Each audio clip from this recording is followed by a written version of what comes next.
برای آن که ما مفصل تأثیر پرشدت وابستگی پورنوگرافیا را درک کنیم، ما باید به دو جنبه مسئله نظر کنیم: جنبه جسمانی و اموشنالی. بگذارید در اول مختصر راجع پهلوی جسمانی صحبت کنیم. چطوره که ما میدونیم معاینه سر مردها نسبت به معاینه سر زنان در ساختار و طراحی کاملا فرق میکنند.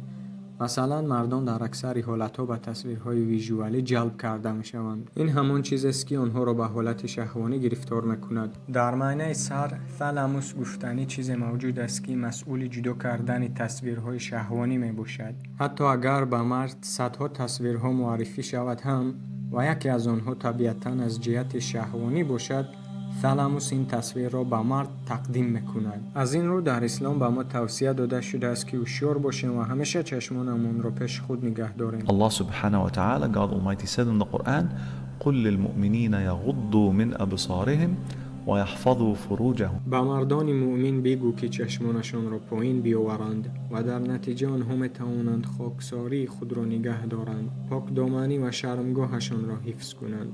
و عیناً همین فرمان به زنان در آیت بعدی داده شده است. یکی از راه‌های بهترین برای محافظت کردن چشم‌ها و معاینه سر از وابستگی ویژوالی این رعایت نمودن فرمان قرآن و پیغمبر محمد علیه السلام است که پایین نگه کنیم.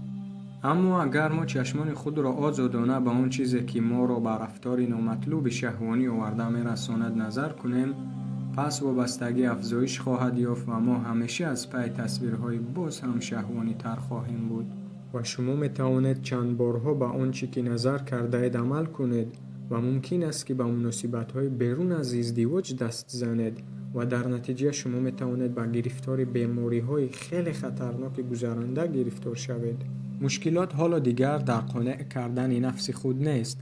این دوره به زودی از بین خواهد رفت و شخص خود را در مبارزه با حسیات دپرسیا، اضطراب و غضب، مشکلی بی‌پروایی و بی‌اهمیتی، دردسر و غیره خواهد یافت. زیرا نمودهای پورن که شما پیشتر تماشا می‌کردید دیگر گوارا نیست. همین طور آن زود یا دیر به پایان می‌رسد.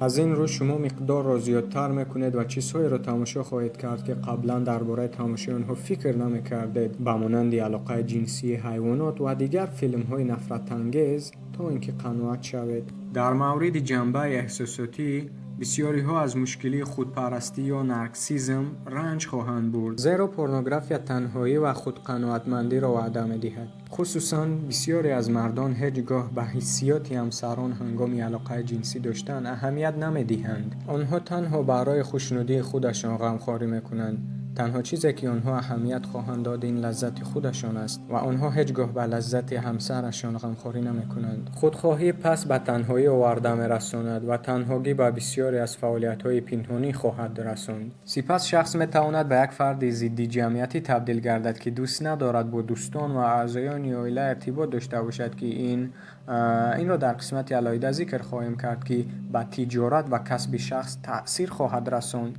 همه این موردها می‌تواند به مناسبت‌ها با شدت تأثیر بد رساند که این به دپرسیا، اضطراب و خشم، عصبانیت و غیره آورده می‌رساند.